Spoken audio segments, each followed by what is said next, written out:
ওটা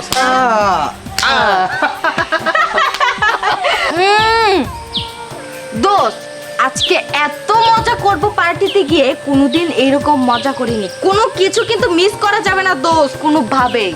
আর হ্যাঁ, আমরা এখানে আসছি বাবা তো জানবেই না। হ্যাঁ দোস্ত, ঠিক কথাই কইছিস।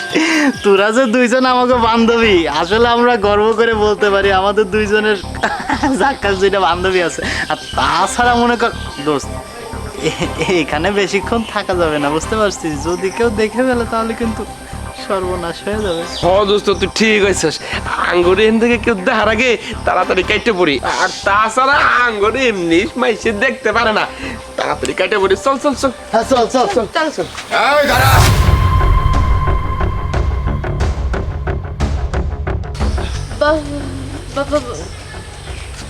বাবা তুমি এই জায়গায়, তুমি এখানে কি করে আসলে? আমি এখানে। তার আগে বল, তোরা কোথায় যাচ্ছিস?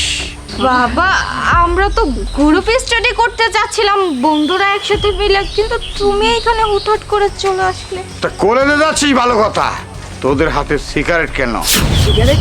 না বাবা তুমি যে কি বলো না, তোমার মেয়েকে কি ওইভাবে তুমি শাসন করেছো, মানুষ করেছো? সিগারেট তো আমরা ভুলেও ধরতে পারি না, ওটা তো সিগারেট ছিল না। ওই যে আমার অনেক ঠান্ডা লেগেছে, অনেক গলা ব্যথা, তো ওই যে তেজপাতা আছে না, ওই তেজপাতাটা মুড়িয়ে আমরা মানে সিগারেটের মতো জ্বালিয়ে খাচ্ছিলাম বাবা। চুপ কর! ছি ছি ছি ছি ছি, লজ্জায় আমার মাথা হেট হয়ে যাচ্ছে। আরে আমি একজন হাজি মানুষ, সমাজে আমার মানুষের সম্মান আছে। আমি হজ করে এসেছি, আমার ফ্যামিলির, আমার দুইটা মেয়ে তোরা, আর তোরা কিনা জিন্সের প্যান্ট পরস, পর্দা করস না, 5 ওয়াক্ত নামাজ পড়স না। ছি ছি ছি ছি, আর বকাইটা পোলাওয়ানের সাথে বন্ধু বান্ধবের সাথে আড্ডা মারছিস, মদ খাচ্ছিস, গাঁজা খাচ্ছিস।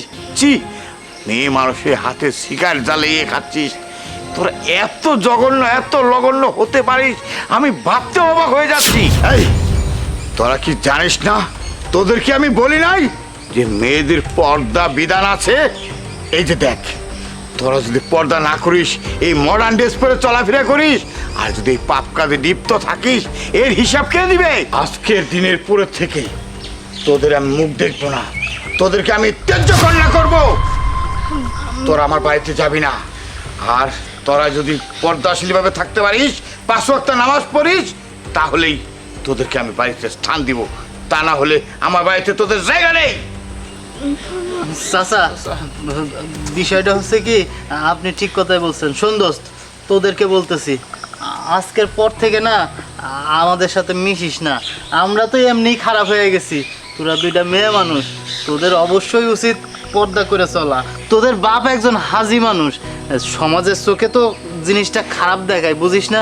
তোরা যে এইভাবে আমাদের সাথে বেপর্দায় চলাফেরা করিস, এই জিনিসটা দেখে তো আমাদেরও আসলে খারাপ লাগে। আমরা তো বুঝতে পারি নাই, আমরা আসলে মজা মাস্তি এইগুলো করে বেড়াই, এগুলো আসলে ঠিক না। মেয়েদেরকে পর্দা করতে হবে, 5 ওয়াক্ত নামাজ পড়তে হবে, এটাই নিয়ম। আমরাও কথা দিচ্ছি চাচা, আমরা আজকের পর থেকে ভালো হয়ে যাব। আমরা মনে করেন যে এই সমস্ত খারাপ জিনিস আর খাবো না। আর এই শোন, তোরা তাড়াতাড়ি চলে যা তোর বাপের সাথে, আর কোনো সময় আমাদের সাথে এভাবে আসিস না। কি বলিস দোস্ত? হ্যাঁ চাচা, ও ঠিকই কথাই কইছে। শোন বিথি, রাফিয়া, চাচা একটা গণ্যমান্য ব্যক্তি। আসলে আজকে আমরা যদি এটা না বুঝতাম, না দেখতাম এই শাসনটা, তাহলে তো আমরা এই পথেই থাকতাম। চাচার যেমন মান সম্মানে টানাটানি পড়ে গেছে, আঙ্গরও তো পরিবার আছে, আঙ্গর বাপ মারও তো মান সম্মানে টানাটানি পড়ে গেছে। দোস্ত শুন, আজকের পর থেকে আমরা বিড়িকে কোনো ধরনের নেশায় আমরা আর করবো না, আর কোনো মোজ মাস্তের মধ্যে থাকবো না, আমরা ভালো হয়ে যাবো। কি করছো? বড় ঠিকই বলছে চাচা, আমরা কথা দিতেছি চাচা, আমরা আর এই ধরনের ভুল করবো না। 5 ওয়াক্ত ধরে নামাজ পড়বো চাচা। মাফ চাচার কাছে মাফ করে দেন, মাফ করে দেন। আমরা আজকের থেকে 5 ওয়াক্ত নামাজ পড়বো চাচা, আমরা কথা দিতেছি। আর মাঝে মাঝে আমরা এই যে ইসলামের বিষয়ে যা কিছু জানার আছে, আমরা না বুঝলে আপনার কাছে জানতে আসবো। হ্যাঁ চাচা, জায়গা। আসসালামু আলাইকুম। ওয়ালাইকুম আসসালাম। দেখেছিস, দেখেছিস তোরা? ওই দেখ, আমার মুখের কথা শুনে ওই ছেলে 3টা পাপ পথ থেকে ভালো পথে যাওয়ার সিদ্ধান্ত নিয়ে ফেলেছে। আর তোরা কিনা আমার মেয়ে হয়ে আমার কথা শুনছিস না। আমি কথা বললে তোদের কানে ঢুকছে না কেন? বাবা আমাদের ভুল আমরা বুঝতে পেরেছি, আমরা এখন থেকে 5 ওয়াক্ত নামাজ পড়বো, পর্দা করবো। প্লিজ বাবা আমাদের মাফ করে দাও। হ্যাঁ বাবা, আমাদেরকে মাফ করে দাও, আমরা অনেক বড় ভুল করে ফেলেছি, আমরা আমাদের ভুলটা বুঝতে পেরেছি বাবা। হ্যাঁ ঠিক আছে, তাহলে চল আমার সাথে।